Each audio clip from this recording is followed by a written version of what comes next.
Hi, I'm Chip Rogers, and welcome to the AAHOA Educational Experience. This week, we're going to be talking about everyone's favorite subject, and that is taxes and what you have to do to make sure you protect yourself. With me today, two gentlemen who live in this world of making sure that people protect themselves. We'll start to my right, Rahul Ranadive, and he is with GTech LLP. And just so everybody knows, what does GTech stand for? In my world, it stands for Georgia Tech, but in your world? Global Tax and Estate Council. Global Tax and Estate Council. And to your right is Parag Patel, who is an attorney at law with the Patel Law Offices. And I assume that both you gentlemen, as I indicated earlier, live in a world of taxes. And everybody hates paying taxes. But the fact of the matter is that you got to do it. And if you don't do it, you can get in a whole lot of trouble. So first, before we get into some of the programs that the federal government is currently offering or has recently offered, I want to get a little background on the practice that you guys work in each and every day, kind of what you specialize in. Foreign people with investments in the U.S. or family in the U.S. and I advise them on the U.S. tax rules that they have to comply with. Now, just to follow up on that before we go to Parag, you have U.S. tax laws, but somebody who has lived their entire life under a different system may come to the U.S. and have no idea about how our rules work. I mean, do you run into those problems, particularly from a business standpoint?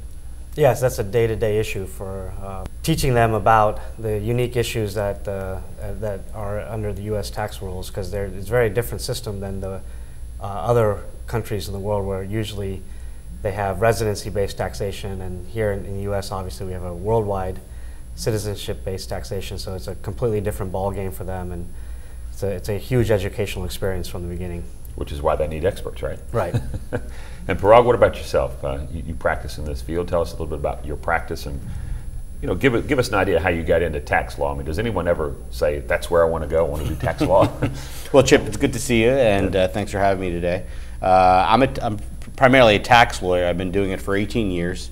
I graduated from Georgetown and wanted to be a tax lawyer, worked for a couple large firms before starting up a boutique practice, Patel offices in New Jersey.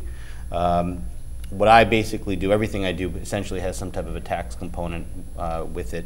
I've been doing it for 18 years for larger firms, and I've seen a lot of different things. What a tax lawyer basically means, and by the way, there's very few, at least where I'm from in New Jersey, there aren't very few tax lawyers. There are people kind of make fun about jokes about lawyers, and there's so many of them, but you can't make those jokes about tax lawyers because there aren't that many of them. And right. Actually, Indian American ones, Rahul, they're very few. Probably, as far as I know, maybe 5 to 10. Wow. Maybe in the whole country. So there really aren't that many. It's the reason I went into tax law is actually because, frankly, there's very few tax lawyers. And being a business person, you can specialize, and doing something that few people do is, from a business perspective, is a good thing. And it is something that's unique. I enjoy it. There's a high demand, particularly recently, for tax legal work. And our firm does a lot of different things. We do business as well as tax work. I primarily consider myself a domestic tax person, solving U.S. tax problems. Right. And you bring up a good point. Tax attorneys are kind of, I guess, almost in a field on their own, because you have attorneys, obviously, who get involved in lawsuits between different litigants, between an individual and a business or two businesses. You certainly have criminal defense attorneys who are there protecting their clients against some charge that has been made by the government. But in your case, you're dealing almost specifically, I would assume, always on behalf of the taxpayer, in a manner in which they are interacting with the tax collector, whether that's the federal government, state government, or local government. So I can see where it would be a specialized field, but you indicated that there are always jokes out there about attorneys, but tax attorneys are good guys because they're fighting against the big old mean tax collector. So it would seem like you'd at least have a good reputation in the community. Well, hopefully so. I mean, that's my job, is to keep my clients away from the IRS as much as possible. And let's follow up on that a little bit.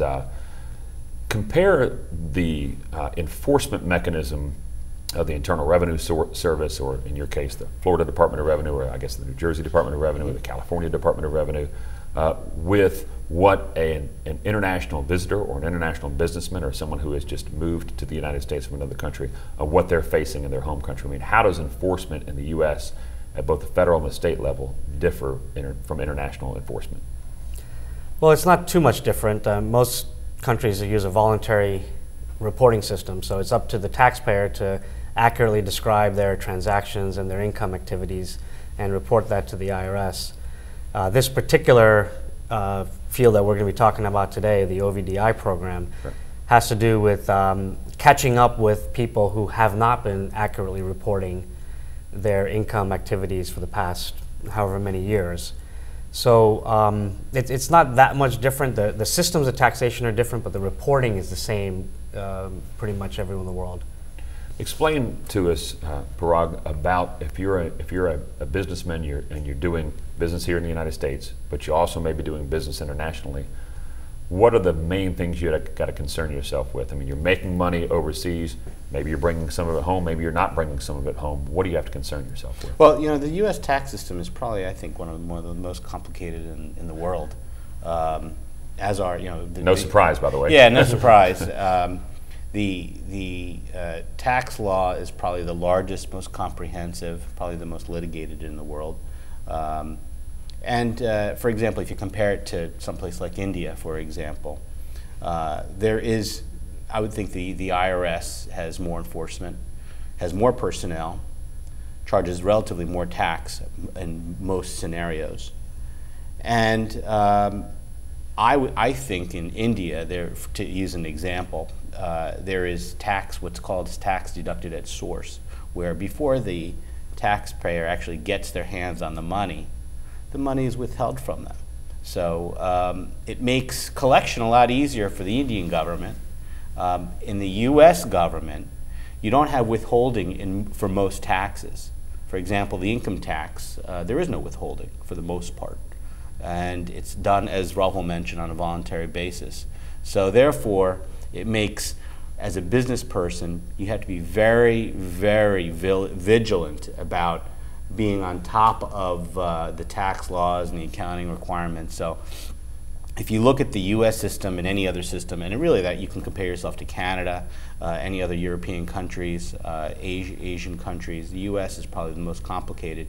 And the very first step is to get a competent advisor, and that's really, it's twofold. It's having a very good accountant on board, and also having a good tax advisor. It might be someone like us, or it might be a financial advisor that's knowledgeable about the tax laws. But you really have to be, that's the very first thing when you enter the U.S. market, or if you're a U.S. person going abroad, you really need to make sure about what the U.S. laws, tax laws impact, that impacts that transaction. And in the next segment, I'd like to follow up a little bit on that topic of someone who has business interest here. And that's, I don't want to say it's straightforward, but it's understood that you earn money here, you declare profits, and you're going to have to pay some taxes. But for that businessman who has interest here and interest abroad, and maybe those some of the profits are being actually kept abroad, how that plays out and what they're required to at least disclose to the IRS. So we'll talk about that in the next segment. You're watching the AAHOA Educational Experience. We're talking about taxes. Please join us after the break. And welcome back. Chip Rogers with you on the AAHOA Educational Experience. We're talking about taxes, and with me today is Rahul Ranadive with GTech and Parag Patel with the Patel Law Offices. Gentlemen, thank you for being with us. And these are some esteemed attorneys who work in the practice of making sure you don't get in trouble with the IRS and your local taxing authorities. So I'm a businessman. Let's say I lived in India, I came to the United States, started a successful business, went back to India, started another business there. Let's say I live in the United States, I'm a U.S. citizen, I got business interest in both countries. What are the main things I got to worry about to make sure I'm not going to get in trouble? Well, the main thing is reporting the activities that are going on in India from a U.S. perspective. There's a special form, the FBAR form, where you have to disclose bank accounts that you have in India. And then depending on the structure of the operations in India, whether it's a CFC or a partnership or whatnot, then there'll be different levels of taxation that you'd report the foreign activities, and you can structure it in such a way where you don't have to declare the profits unless you bring them back to the U.S. But if you don't do the structure in the right way, then you'll pay full taxation on the profits in India, whether you bring them back or not. But the most important thing for our viewers to keep an eye on is the reporting. So irrespective of what happens taxation-wise, whether you make money or lose money or have income or no income, you still have to report bank accounts that you have for your business in India or for your personal use. Right. And anytime those bank accounts in the aggregate get over $10,000, that's when the reporting kicks in. So if I have a business account in India, or if I have a personal account in India, or if I have a combination of 3 or 4 of those, any of those accounts that get above $10,000, that's when the reporting kicks in. And just so our viewers know, FBAR stands for Foreign Bank Account Reporting. So, Parag, what's the most common mistake somebody makes who has international business interests and U.S. business interests at the same time? Well, first, a clarification for the FBAR, the Foreign Bank Account Report. It's actually $10,000 in aggregate. So, if you have a $5,000 account in India, and if you have another $5,000, and by the way, it's $5,000, but it's the rupee equivalent of $5,000. So you couldn't have 50 accounts all at $9,999. No, you couldn't. the IRS is far smarter than all of us, probably, and you need to report that. And as from a higher perspective, the overview is that the IRS, or the U.S. government specifically, wants to know. There are governments, such as the Canadian government, that may not require disclosure, and there are many governments that don't. But the U.S. government, if you have any activity abroad, for the most part, the U.S. government wants to know about it.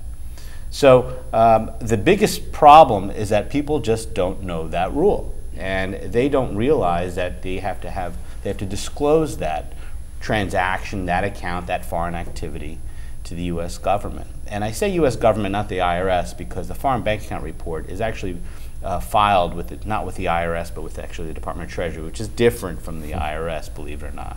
So that's an annual report that I would say that out of my clients in our office, 9 out of 10 do not file that report, and that's a problem, particularly with people who do business, for example, in India.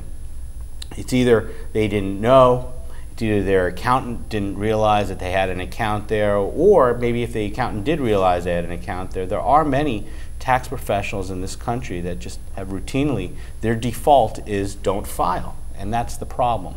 And then the other problem is that in addition to this one foreign bank account report form that you have to file, the other thing is that you have to disclose the foreign income.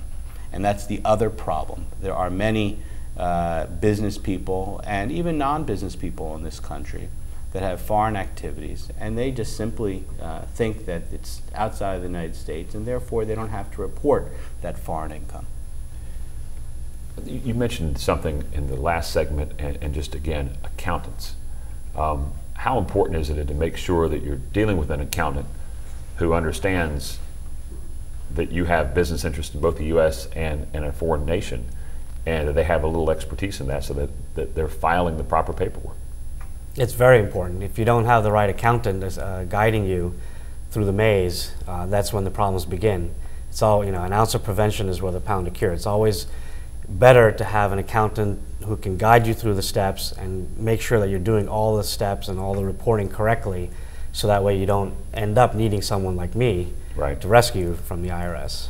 But if I'm a businessman and I have these interests, I assume that the most important thing I need to do when I engage in international business activity is to get that accountant that has some business interest or a business experience dealing with foreign entities, but also go ahead and have the attorney. And boy, if all 3 entities could work together, it seems like you're going to cover 95% of your problems. Is that? Yeah, that's absolutely true. And the thing to learn is that most tax professionals are not filing these reports. Now, in light of what's happened over the past year or so in terms of the heightened awareness and scrutiny by the U.S. government of the foreign activities of U.S. people, I suspect that most tax preparers have now changed their mind, changed the way they do business, and changed the way they they process these returns. But just as recently as yesterday, I was on the phone with a tax preparer.